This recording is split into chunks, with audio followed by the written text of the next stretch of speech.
I'm Nova Han. I'm a creative director for music festivals, stage shows, concerts, and immersive experiences around the world. My work has been seen by hundreds of thousands at festivals like Coachella, Electric Forest, Burning Man, and Firefly. I've worked with artists like Deadmau5, Bass Nectar, and the String Cheese Incident. My job has me searching the globe to discover the industry's best artists in installations, performance, movement, set design, costumes, and emerging technologies to create some of the world's greatest live entertainment experiences. Audiences see the awe-inspiring spectacle of the final product, but they have no idea what it takes to get there. We the Creators explores the lives of the artists behind the magic, what drives them to do what they do, the sacrifices they've made, and the pain they've overcome to make art at any cost. Behind every great artist is an even greater story. This is We the Creators.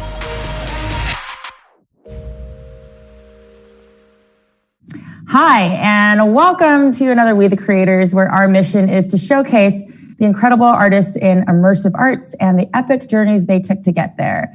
Today, we're with my friend, Michael Christian. Michael is a visual artist and metal sculptor. His works are larger than life, dance into realms of otherworldly creatures, and beg people to interact with his pieces. You may have seen his large-scale pieces at festivals like Burning Man, Coachella, and Electric Daisy Carnival. If you did, it's likely that you climbed and swung your way through the actualized fabrication of his mind. Michael's works tend to borrow from shapes we see in nature while putting his own creative spin on the world as we see it. This is the imaginative world of Michael Christian.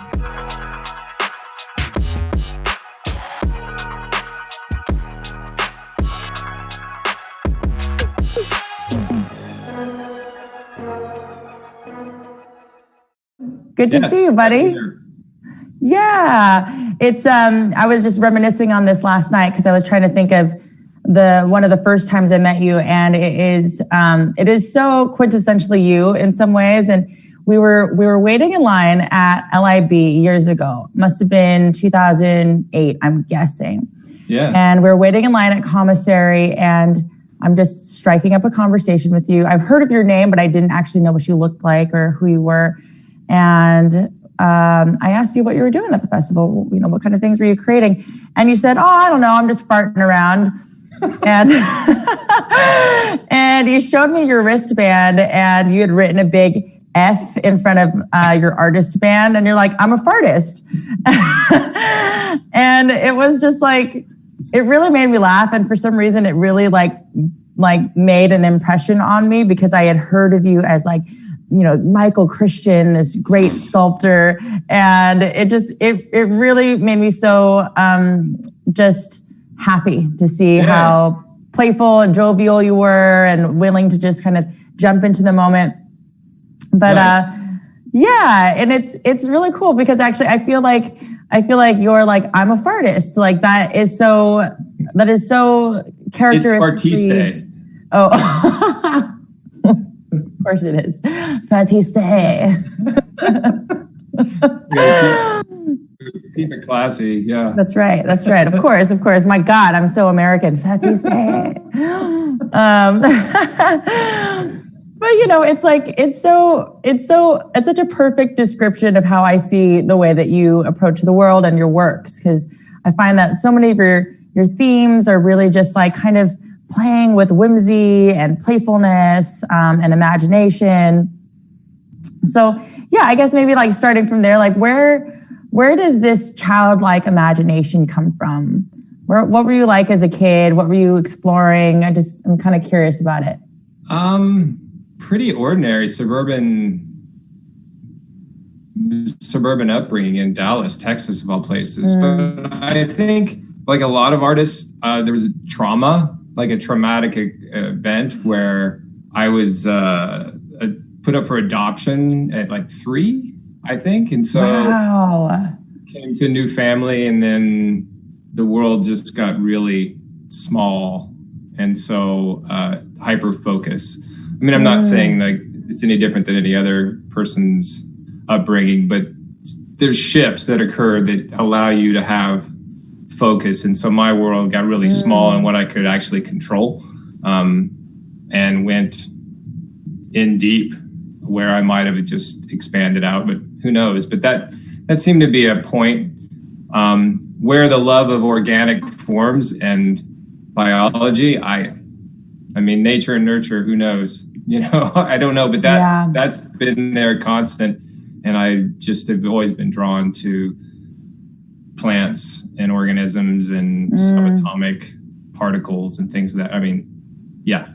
Do you still, and not to like dig into this too much, but I do kind of want to dig into it actually because sure. You're right. I feel like so much of the artist journey is really like turning to art for like how we cope with things. And were you? I mean, 3 years old is really is pretty mature.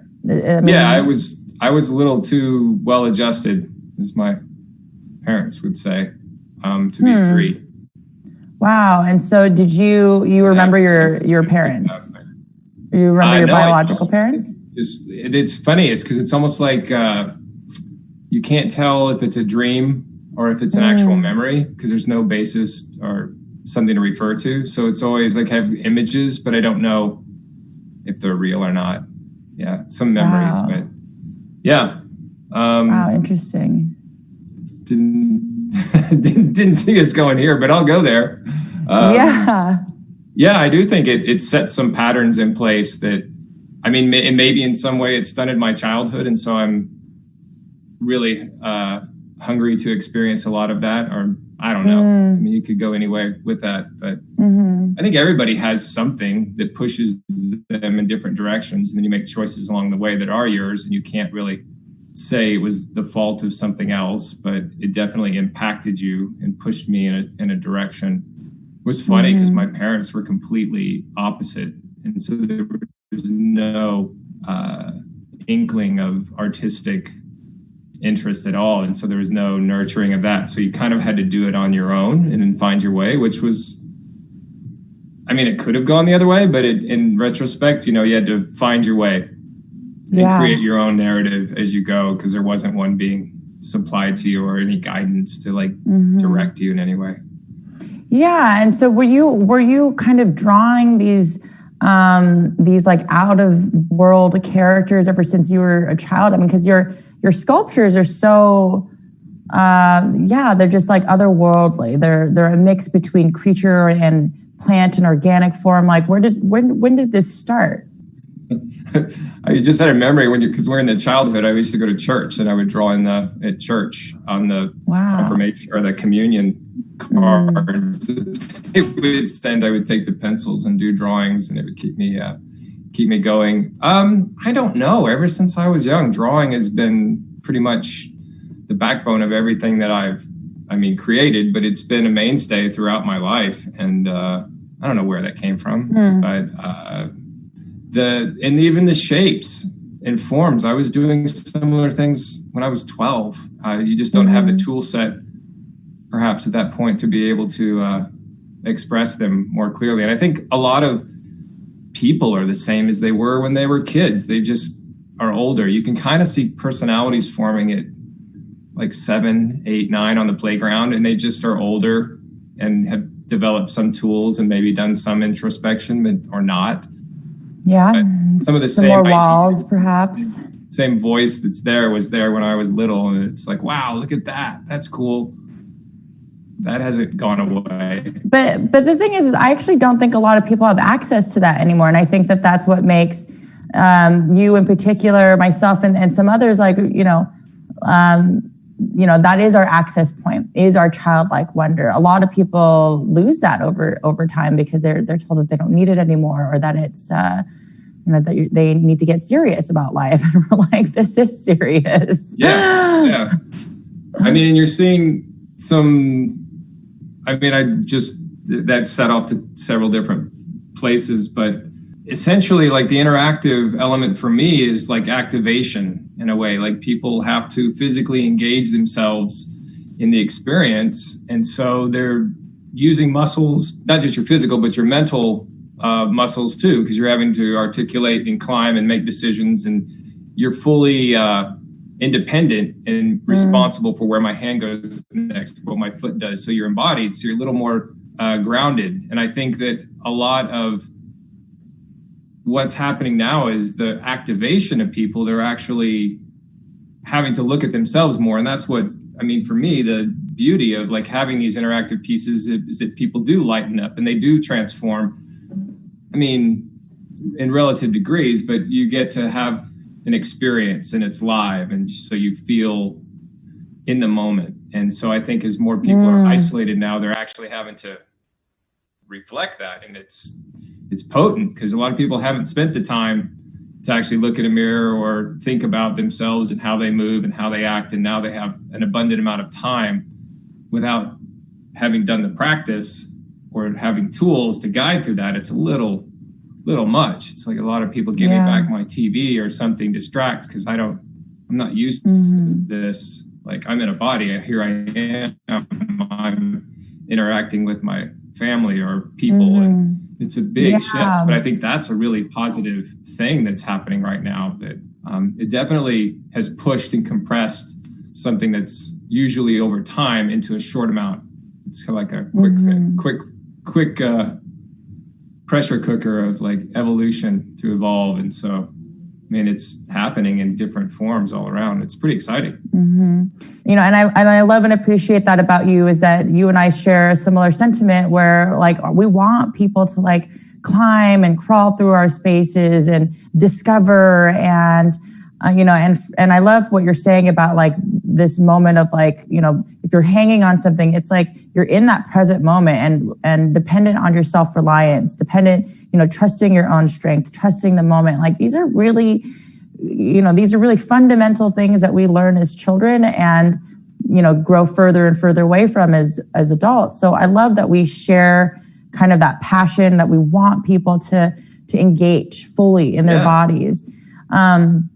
But that said, you know, and you and I were working on a project, you know, that I was really excited about in LA. And then, oh my God, and the whole concept was about this. It was about let's put a bunch of strangers in a room together, make them interact, touch. And it was like, boom, COVID hit. That had to get swept off to the side for now. Hopefully that'll be back. But it's been a real just doozy for me personally. To be like, holy shit, like I have been working on this thing for a year, dedicated, and to have it all wiped out. And not just that, but like the concept of what I was approaching, what I was collaborating with you on, this concept of like, how do we get people back into their physical space? How do we get them back into play? Like that concept has now been challenged because of COVID. You know, so like when it comes to your pieces, I mean, who knows what kind of legislation is going to come in now in terms of like how the public is allowed to interact with art and pieces. So in that, when you're thinking about your future and your pieces, how are you considering any of that stuff? Are you just kind of like, fuck it, I'll figure it out when it comes? Or are you like actively trying to solution orient where we're not going to touch these things anymore? Or, you know, where's your mind at? Who knows what's going to happen? I think that you evolve and you'll figure out ways to communicate and ways to find cracks that you can reach and create new avenues of expression. I mean, although dance is pretty vital to like our existence in music and the experience of movement. So it'll be fascinating. There's no guarantee. Definitely going to have to evolve some more complicated, I don't know, ways to adjust to the interactions because people are pretty freaked out. But, and I don't think that's going to go away. I think that not necessarily because of this particular, but in the future, there'll be more of this. And I don't know. I really don't know. It's really fascinating to think. But I can't imagine a world without tactile experience. That's just, a jungle gym, just playgrounds.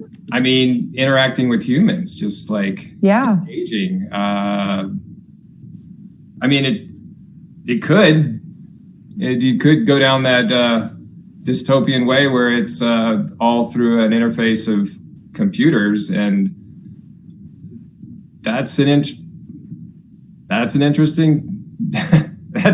path. I have no idea, but that would be challenging for sure, especially people who have live their life in a tactile experience and enjoy that. But I mean, you're talking about the kids today, maybe if they grow up with that and they don't have the sense of it, it could be an interesting evolution for how that they transform that into something meaningful. Yeah, like because you have works over at Area 15, right? Am I right about that, actually, inside of Meow Wolf, there's a big walkthrough.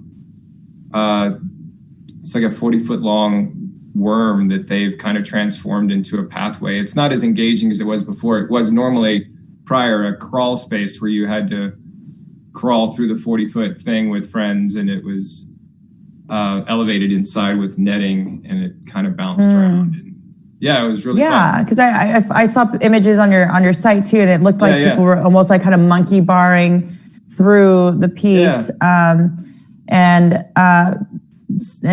have you heard anything about that in terms of like, are they going to try to and pull back so that it can fit new legislation? I don't know. I'm still just waiting for the hurdle of gathering more than so amount of people together so that you can actually have, connection and seeing how that goes. But I like to think that, I don't know about the whole normal term, but I'd like to think that there is some return to a semblance of life that we find worth, experiencing and engaging people. That would be great. Yeah. But I can't see that right now. But who knows? I'm optimistic. I'm not pessimistic, that I say that it won't happen, but it's hard to, I'm just kind of taking each step as it comes, and going from there. So as far as work goes, I think I'll follow the path. I mean, I'm still making things and I'm still doing things, and the larger things might be something that just passes on into something else and evolve in a different way.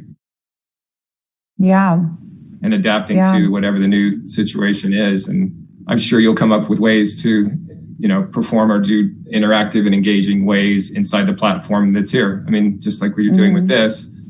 But who knows? I hope it's not virtual reality just yet. I mean, 20 years from now, I think it'll happen, but I'm sure they'll experience that in a way that people will evolve and make it more feel sensory. They'll find a way to make it. It's happening. I mean, and that's what's happening right now is our industry is moving into these virtual worlds, digital landscapes. I mean, we're working on a version of Burning Man right now that is in the digital landscape. And to be honest, like I was feeling very resistant at first because it really kind of, I made a story in my mind that it goes against my personal ethos, which is like to share the joy of profound human connection. And I really saw that in my mind as interpersonal, in the flesh. And I'm realizing that like I get to take this opportunity to consider things in a new way. I don't know if it'll ever be my favorite, though, to be honest, right? It's like we all have our different mediums that we really love, but it's been an interesting time of, I don't know about you, and I want to see where your mind's been at lately, but like I have definitely been going through my own kind of existential crisis lately. Oh, sure. Sure. Like I haven't been here in a really long time where I'm just like built up a career, felt very clear on how I was going to move forward, felt really clear on my next steps, my vision, what I was going to make, what the empire was going to look like. And then boom, like the whole sandcastle gets knocked down. Yeah, but it's so exciting. You're like, yeah, fuck you. Dude, I am, yep, just trying to have that gratitude and that excitement of like, all right, like, how are we going to pivot?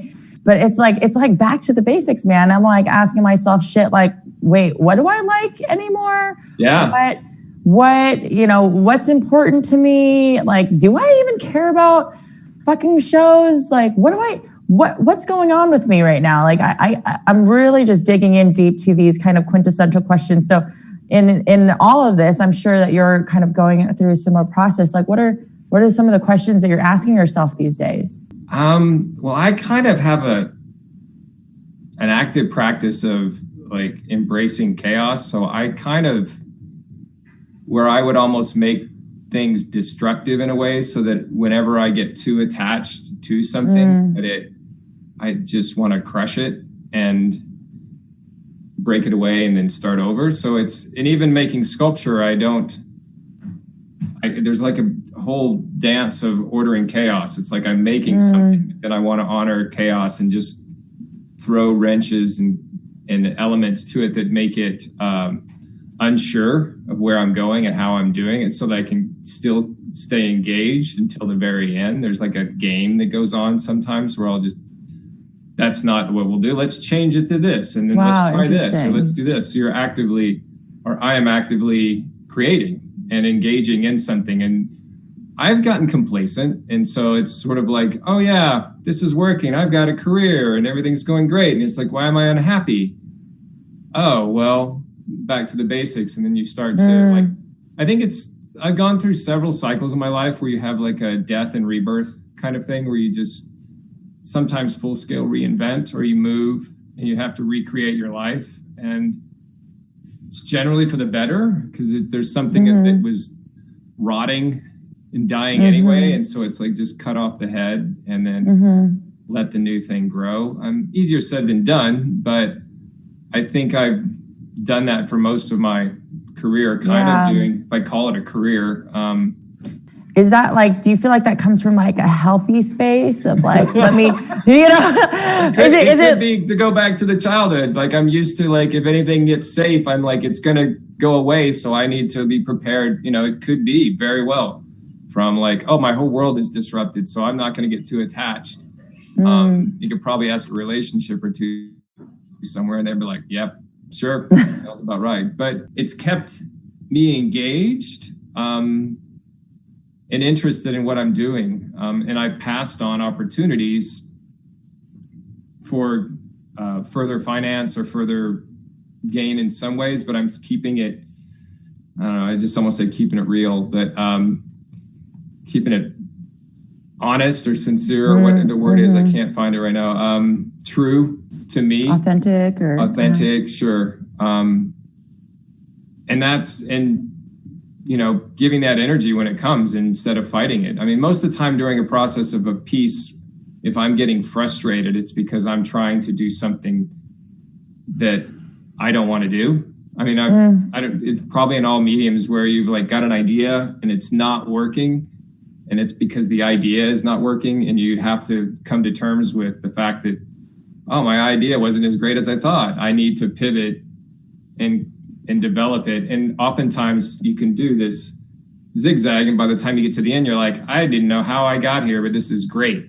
I didn't see it happening, but I went with the turns and the evolution of something, and I got here despite myself. I do love. Like, I love that. I do love that chaos in some ways. Like, well, and I don't know that I love the chaos. I'll say I like the way that I show up in the midst of chaos. I like knowing myself in that way of being like, fuck yeah, this is where I shine, bitches. Yeah. Right. Well, to be clear, I don't mean chaos like the sky is falling, and it's more of a disruption into a place where you don't feel secure.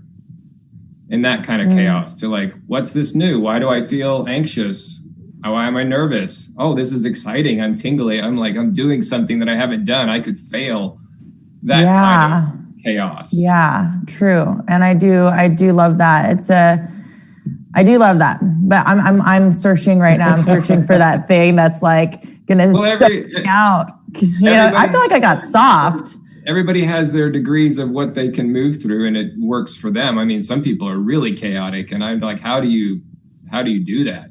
It's like a tornado, and then something comes out the other side, and you're like, wow. Yeah.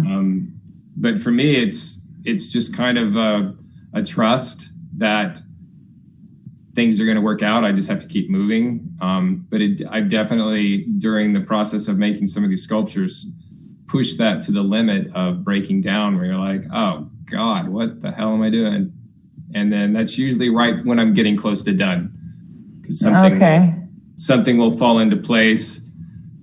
And it's just a trust, and it definitely stretches my belief. But every time it's worked. And I have to, it's like a cosmic joke, and I laugh at myself because it's like, you knew that this was going to be okay, but yet, you know, it's like the ride, no, I can't make it. It's not going to work. No. And then it works.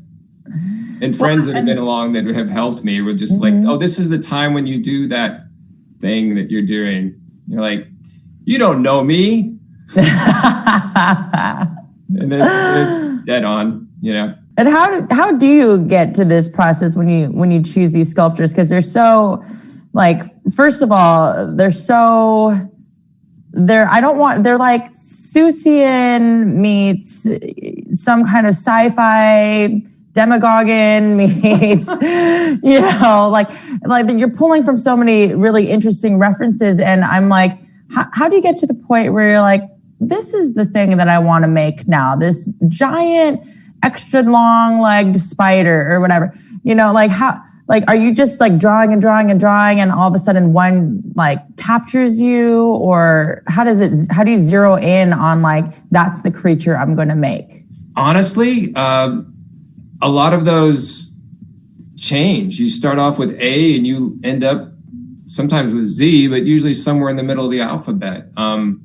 Over time, you're making something, it kind of builds and creates itself. I mean, I'm part of the process, but then other elements, people will help and they'll bring in ideas, or they'll bring in suggestions and their energy. And you go to a place where I didn't know I could go to. And collaboration is amazing that way, even with larger groups too. I'm sure you're fully, you know, aware of that it brings in other elements that I wouldn't have thought of, and it expands your possibilities. And to be clear, any large piece that you see was not the work of one person or the mind of one person, maybe, but the more interesting ones, I think, would have a variety of hands and minds working, be it through engineering or design or fabrication skills. And just making things for myself is great, but I have, you know, only so many hours in the day. There's only so much bandwidth I have to make something. But when you add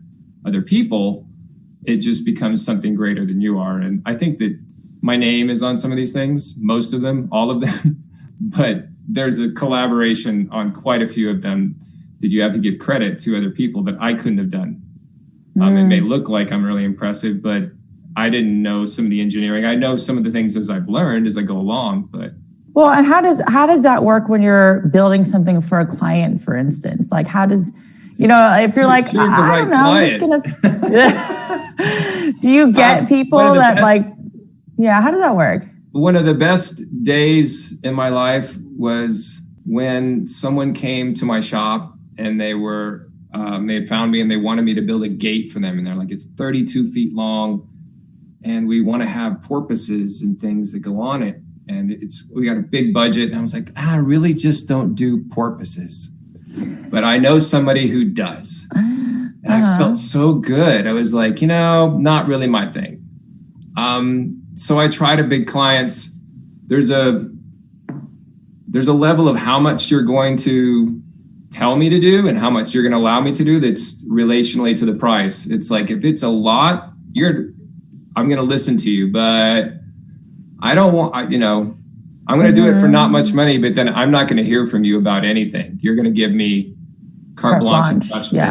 It's going to come out. So trying to find some balance where I have the freedom to do works that I feel compelled and want to do, because there's nothing worse than like. Well, because I'm just like, how it's like, I love that your pieces, to me, they dance between this really whimsical and kind of almost like darker, mysterious. And I don't mean that in a negative way, but like, I think you open up these like interesting portals and peel back the layers to some kind of like other darker psyches that I appreciate.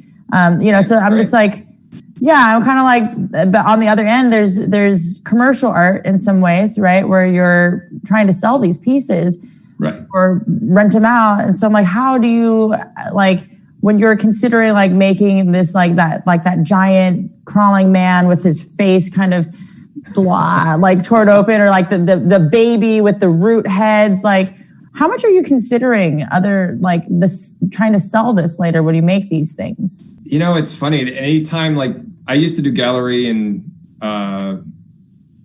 museum. Yeah, I think there was a museum in there, but mostly gallery work. And the work, once I started to shift it to make it marketable, I didn't sell as much. But if I just did it and made it and it was true and it was fresh, I have a lot more success selling things. And that Koilos piece of all things, that piece has traveled a long distance. And I would have never imagined in my wildest dreams that I was building it for the event. This was originally commissioned for Burning Man. It was called Koilos. And it went to San Francisco for a short period. And then it went to Toronto for this place in the distillery district. And it was on the plaza.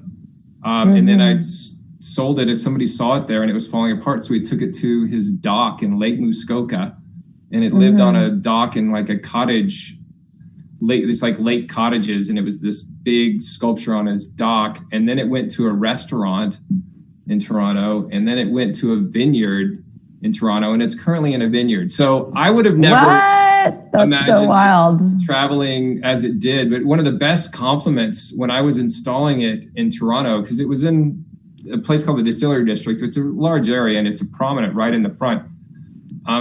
He came through and he's like, I don't know why that's being placed here. I really don't like that at all. And I was like, well, thank you for sharing, because I don't think it needs to be here. I don't like it at all. And I'm like, okay, cool. And then fast forward, I think 3 years later, or maybe it was 4, when I came to take it down to move it, the same guy was there and he walked down and he's like, I still don't like it, but a lot of people do. So I'm glad it's here. And I was like, wow, that's awesome. Because it was a giant monster. But I mean, where the wild things were, you know, it's like, I loved that shit when I was a kid. And you go to, what are some of the most popular things, the movies and whatever else? Well, they're usually like, take me to another galaxy or to another land and far away. And it is that. Yeah. And there's people. Well, and that's the thing about like to me, the purpose of great art is it draws a line in the sand for self-reflection. Right? It's like it draws a line in the sand, and you, in the wake of witnessing that piece of art, you get to say, hey, I like that. I don't like that. I'm this kind of person. I'm not that kind of person. You kind of make all of these assessments and these judgments, but it's pulling you out of the mechanics of your kind of day, right? And it's like, and it's teaching us that like, hey, we have organic response to things. We genuinely have, emotional response to things that like light us up or not. But regardless, it's like, it's a compliment if it struck a chord, whether that was one that was pleasant or not. If it struck a chord, it fucking did its job. Yeah, exactly. I mean, I think that if you can make somebody pause and go, what's that? I mean, the worst, obviously, everyone will tell you is they didn't say anything or they didn't do anything. They just didn't even see it. You're like, oh, I put so much energy into that and it just totally missed. But that will happen a lot of the time, and you can't gauge your success on that. Totally. Or you'll be really miserable. And you can't put out shit that's like, you're never going to hit that mark. You're never going to draw that line in the sand if you're putting stuff out that's like lukewarm so that it is appealing to everybody. You're like, that's hotel art. Like who cares? It's funny because it's kind of like pop music. I mean, there's some really good pop music. I don't want to bash all like pop art and it's made for mass appeal, but it's kind of like fast food in some ways where you don't feel good later after you've had it, or you forget it. It's not, but there are less compelling pieces that you see out in public just because of the nature of public is so, by the time it gets through all the filters and it shoots out the other side, it's kind of stale. And so there are a lot of really interesting bands, music, and whatever else you'll see on the fringe that they're not as popular, but they're still sustainable. And if people want, they can get to it. But like main stage, I don't think, I'm more of a side stage. I don't think I have a compulsion or desire to be on the main stage because I think there's too many hoops that you have to go through to get there. But if you were like the big lights and the big paycheck, that's where you go. And a lot of people can do that, and some of them do it really well. I'm just not wired that way to do it. No judgment on people who do. It just doesn't have as much interest to me. Sure. Personally. What about art in this day and age, in terms of like what's happening with the world of just people in isolation and all of the protests, and like, what role does art have to play in that, in societal communications and in the revolution? I think I'd go back to from the beginning, kind of, we were talking about, like, maybe it's a revolution of the self. Like, people are having, I think at the core of any kind of big movement and change, you're going to get people that change themselves and are revolutionized in their own outlook and their wake and how they see the world, be it like Black Lives Matter. Oh, I didn't realize I had some racist tendencies. Thank you for bringing it to my attention. That transforms on a small scale, but then that's how it moves up in general movement. I don't think you can strike out to be like, I'm going to have a revolutionary idea. I think they're usually from a groundswell of people transforming, and then it builds momentum. And then you have, thankfully, or hopefully, you have people that can help guide that momentum as it moves into something for positive change. But that's a big tackle to go, a big task. So I think ultimately the same as before for me is impacting whoever and however I can, people around me or that I encounter or engage, and building things where I can and making an impact that might have, may help change somebody's perspective in some way, not to a place of like a Republican Democrat or whatever you want to call it, but just change to be like, focus and understand. Because I think if people understand where they come from, they don't really have to criticize other people for where they come from. It's just like, I know who I am. You know who you are. It's great. I don't need to change you, because I don't think people really want to be changed. So I think if art can change people, it's voluntary on the participant, and not something that ever I'm going to do or claim to be able to do. That's a little hubris in there for me to go, I'm an artist and I will change your, like, no. Sure. But sure. And also, like, kudos to some people out there, though. I feel like I loved how some people just threw red paint on these hands that were on this plaza, just to show the blood that has been shed. Yeah. Like things that are simple like that, where you're like, wow, that's powerful. Definitely. I find that probably will be more accessible for me. Yeah. Because building large things, the context, if it changes, you never do it again, then that's how that happens. And you evolve and find another way for the outlet to be expressed. But I'm not going to stop. I mean, that's just, it could be some interactive virtual reality space that we end up creating. I don't know. Yep. So where are you at now in your process? That I grew up, my childhood was before computers. So I'm in both worlds. I think the evolution of that is amazing, but I also am rooted in sticks and rocks and play blocks, Yeah. So I feel fortunate to have that myself. Me too. That's what I'm hoping and looking forward to, that we get to come back to a version of that at some point. Well, yeah, you're going to have to keep up the fight. I mean, it has to. I mean, I think that the floor has been raised, but the fundamentals are still the same. Like, climbing was really an easy one because everyone likes to do it, in their childhood, or run or push something, or, hang on something. And so that's biologically not going to evolve as quickly as virtual reality. So there's still some need. So people had access to Netflix or all the movies and everything. Pretty soon, they're just kind of like, all right, I'm done with all of the video. Are they? Yeah, I think so. I mean, they're wanting more content. Maybe not. Maybe they'll just continue the rest of their life watching reruns, and I am delusional. But I would love to think that people would grow tired of the same old shit and want something different. Or maybe they want the same old shit more. Who knows? That's what I'm banking on. I'm banking on the fact that people will be exhilarated by living in a world of consequence again. It's like, oh, if I could fall. And it's like, when was the last time as an adult that you felt the sensation of falling? Like it's actually pretty fun. I mean, that's a real concern. I'm trying to stay positive that things will continue to not return to normal, but be a little more embodied, and we'll move through the digital thing. But I think there's going to be some really strange hybrid that's going to occur because it's not going away. Yeah, so, it's not. I agree. It'll be interesting. So what are you doing with your time these days now that kind of so many things are on pause? Are you gestating?